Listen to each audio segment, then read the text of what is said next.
You're watching America Trends, and I have a legitimate Renaissance man sitting here with me. I'm Burt Godwin, and I have a special guest. He's a media commentator, an educator, former law enforcement. He's now a law enforcement analyst, community leader, real estate agent, podcast host, many, many more things.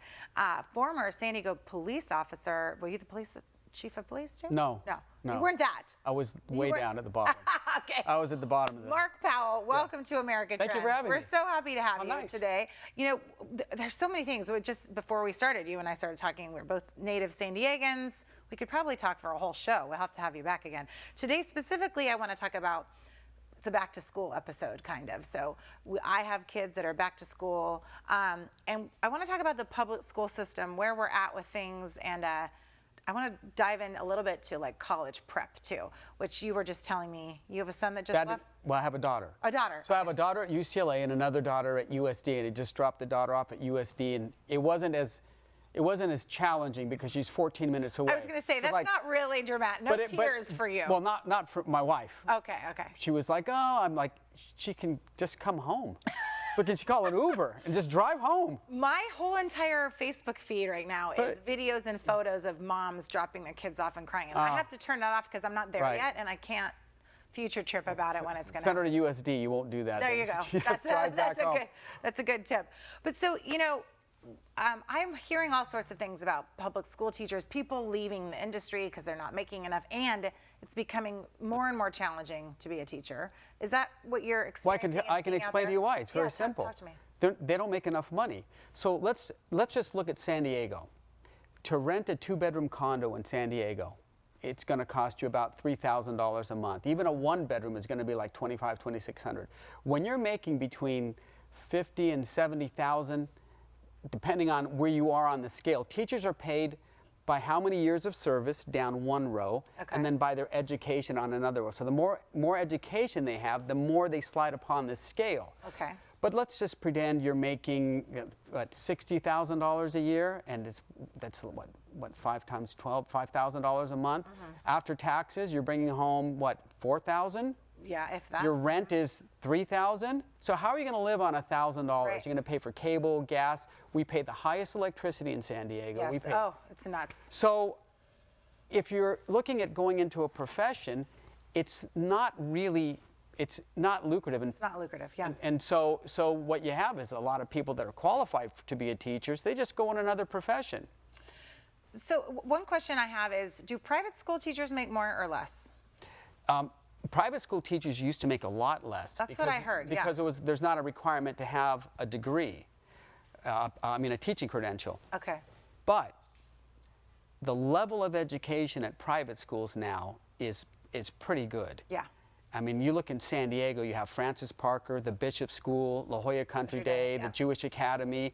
We have some pretty high-performing schools, and then you can tell by how well the schools are doing by where are the kids going to college. Right. And a lot of these kids, Harvard, Stanford, UCLA, Berkeley, Yale, a lot of very, very good academic colleges. So you can judge the level of quality of the school as to where the kids are ending up. But that's a whole nother thing about, you're going to go through some stuff when you have to get your kids ready for college. Well, I want to talk about that. First, I want to get to this concept of, I did not know this was happening, did not know this was a thing, but some schools or districts around the country are going to a 4-day week? Right. Is that real? 100%. 900 districts in the United States. Wow. And I'm hoping it doesn't come to San Diego, but I'm going to tell you. Wait, yeah, why? I can tell you why.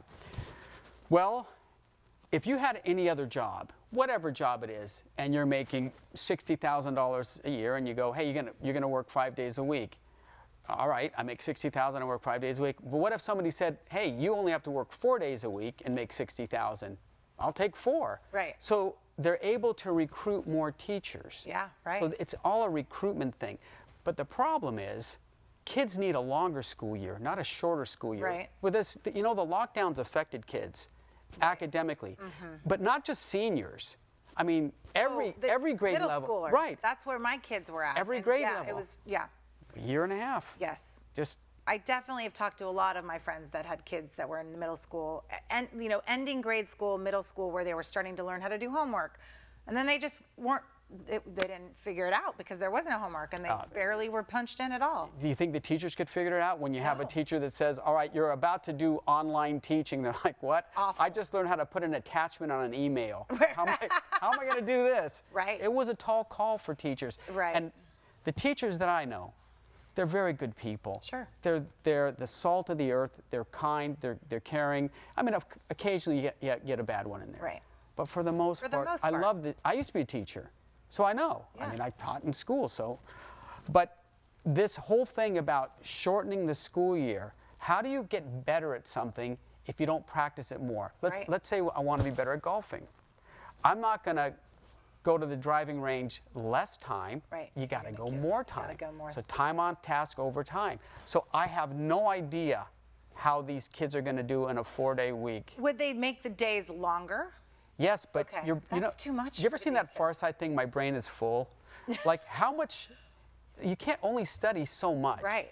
And this actually leads me to my next question was prepping for college. I'm kind of a junior, so we're thinking about what are her activities and what are the classes she's taking. And it's so much pressure. She spends 16 hours a week in the dance studio. She's at school. That's nice. So it's really challenging though, because then I'm like, I got to add in more things than just the dance. It is such a cumbersome process. Is it a crock though? I mean, like, do No, it's not. Because Okay. if you want your child to go to a school, they're going to have to fill out an application. And luckily I have some means. I had to hire a company. So we hired a preparatory company that helped fill out the application. Yep. There's essays that they have to Right. write.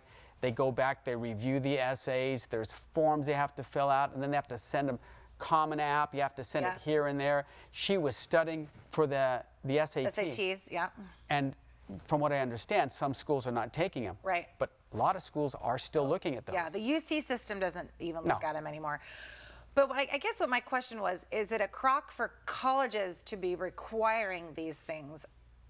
It just seems like they're asking too much of the kids on these things. It is an overwhelming amount of information. But the sad thing is that there's a whole lot of kids that do not have the resources, the financial resource. Right. They don't have parents that may not speak English. There may be parents that are just in the house. And to put this all on the school and the counselors. Look, you have one counselor for 500 students. Right. What's that counselor going to do? They can't. Right. They can't sit with a person. So Right. it's just, it's a very challenging situation Yeah. for our underserved population of students to apply to college. It's such a pleasure speaking with you. I feel like we could talk about a bunch of different things, and we're out of time at the moment. Okay. But I'd like to have you back again if you'd come back. We can talk Hey, about realty, I'm we so- can talk about education, we can talk about San Diego. I'm so excited to be invited back. I want to hear stories about the police chief world too. Oh, that's You're watching fun. America Trends. Thank you so much for tuning in. This is Mark Powell, and we'll be back again tomorrow here on BizTV.com.